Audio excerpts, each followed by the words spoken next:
I'm going to give a brief demonstration of the operation of the spectroscientific MiniLab 53 oil analyzer. The MiniLab 53 reduces unexpected machinery downtime and maintenance costs by trending machinery oil chemistry, contamination, water content, and machinery wear. This enables data-driven, condition-based maintenance decisions. Fast and easy to use, it's a practical alternative to commercial oil laboratories.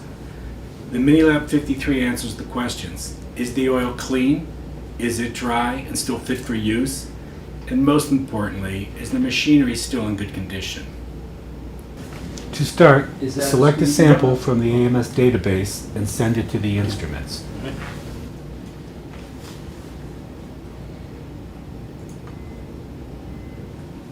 The MiniLab 53 uses a spectroviscometer, which is a 40° C kinematic viscosity.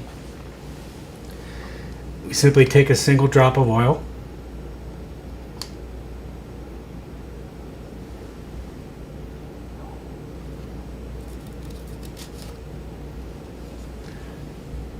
drop it into the viscometer. Parallel plates heated to 40 C give you a direct measurement of kinematic viscosity. Once the viscosity results are displayed, simply push the Save button to transfer the data back into AMS. After each sample, you want to clean the plates in order to prepare for the next sample. No solvents are required to clean the viscometer. A simple non-abrasive cleaning pad is all that's required.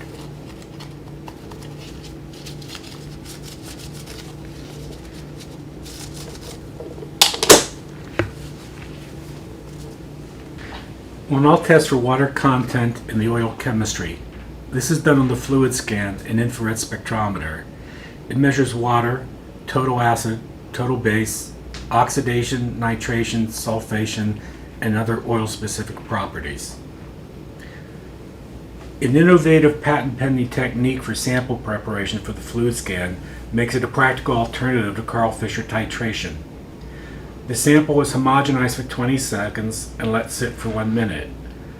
Homogenization is used because free water is not uniformly distributed in the oil sample, but shows as discrete droplets of water. High-speed homogenization breaks up these droplets and creates a uniform distribution of water in the oil. A few drops of sample are placed on the sample cell, and measuring time is less than 1 minute. Before any oil analysis, it's always a good idea to agitate the sample to uniformly distribute particulate throughout.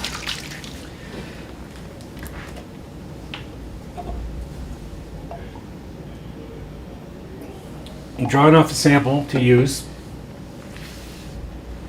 for the Fluidscan. A patent-pending technique homogenizes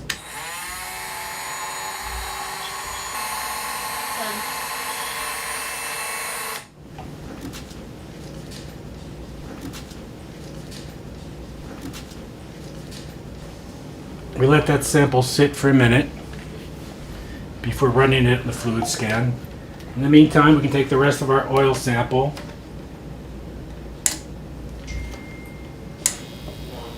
put it in an ultrasound for 30 seconds. That removes any air bubbles introduced during the shaking process. After that's done, we'll take that sample and process it on the LNF particle counter and ferrous monitor. The Fluidscan infrared spectrometer measures water content in oil chemistry. Parameters such as total acid number, total base number, oxidation, nitration, sulfation, as well as other oil-specific properties are measured. A single drop of oil is placed in the flip-top cell. The cell is closed, inserted into the spectrometer, and then the sample run. The LNF can process undiluted oil samples up to 320 centistokes viscosity. If heavier oils are processed, they must be diluted. If dilution is used, it's very important to filter the solvent used for dilution, otherwise they can contribute errors to the particle count itself. There's many commercially available ways of filtering solvent. One we offer is a standard accessory, solvent filtration. The container is simply filled with solvent, pressurized with a hand pump, And then when it's released, the solvent is pushed through a very fine filter, a 0.8 micron filter, which takes out all particulate below a micron. So that aside, we also offer in the standard accessories and the consumables kit, consumables that are used to prepare the solvent with dilution.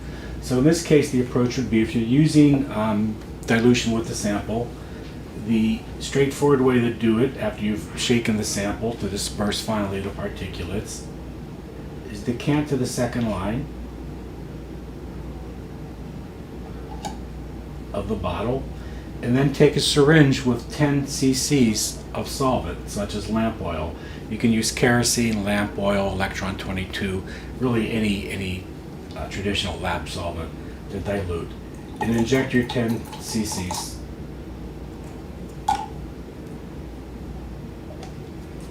Then once that's done, again, agitate the sample for 30 seconds.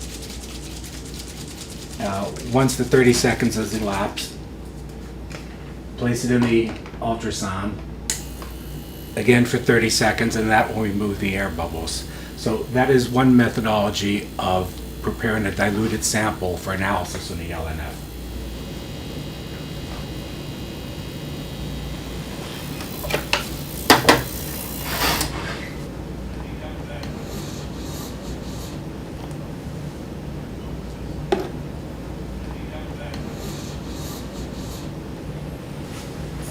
After the ultrasonic, which removes the air bubbles, we process the sample on a particle counter and ferrous monitor. This test measures particle count and ferrous wear on the LNF Q230. The schematic here shows the flow path of the LNF. The sample is drawn up through the tube, through a 100 micron filter that removes large particulates, and enters the force portion of the ferrous monitor, a high density magnetometer which measures the ferrous particle count. Next, the sample enters the LNF flow cell, which uses laser light and a CCD detector to image each individual particle. This provides particle count and ISO codes, and also characterizes all particles greater than 25 microns into a wear class, either fatigue, sliding, or cutting wear, non-metallic, or fibers, based on the shape of the particles. Finally, the sample enters the second magnetometer, which measures total ferrous content in ppm. The LNF can process undiluted samples up to 320 centistokes. For heavier oils, a simple dilution can be made using the standard MiniLab 53 consumables kit. So, I'm now going to make a measurement on the Fluidscan while the LNF is processing. Again, a single drop of oil is what's required.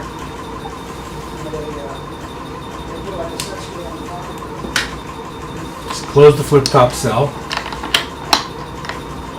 Start the measurement. Once the sample is processed in the LNF, you flush with solvent. Typically use either electron 22 or lamp oil.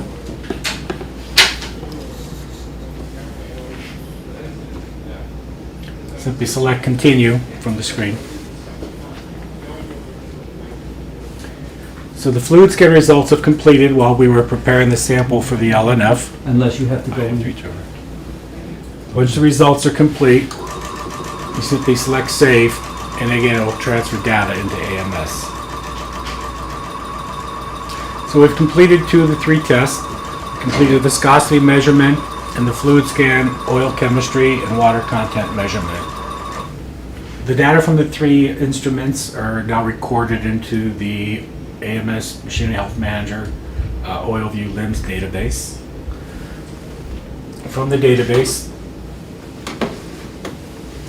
one can look at sample results.